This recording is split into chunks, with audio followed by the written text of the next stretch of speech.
As companies continue to cope with social distancing, they also now have to handle how to properly lay off workers. Rahel Solomon joins us with a look at how tech fits into that piece of the puzzle as well. Rahel. Hi, Morgan. Yes, so coronavirus has clearly changed how Americans are working now.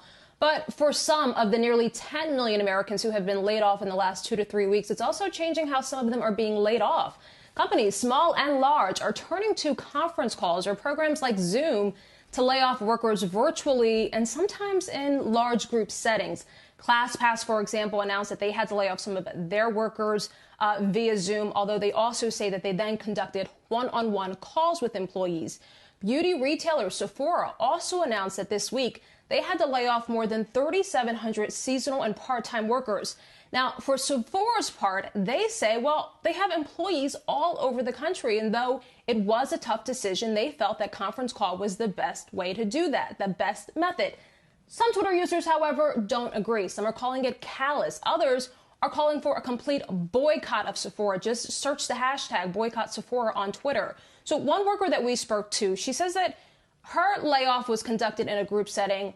More than 100 people were on the call. She says that she felt like the layoff was very abrupt and that it also came out of nowhere. And she says she didn't even know who the person was conducting the layoff because it was district-wide. We got reassured from our higher ups that we would still be on payroll. It would just be based off of our average hours, and we would still be getting paid. They would still take care of us because what they said is that they cared about us. That was literally verbatim what they said. So it kind of went away. So this whole layoff kind of came out of left field.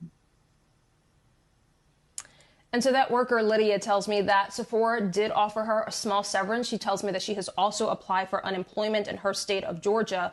But guys, this is the situation for a lot of people. Of course, it's difficult, very difficult for the workers who are being let go in this sort of new age way via Zoom and in this group setting. But it's also difficult for the companies who have to sort of walk this tightrope of how do they make these tough cost cutting decisions in a socially distant way virtually, but also in a way that is considerate and humane. It's a really sort of tough situation.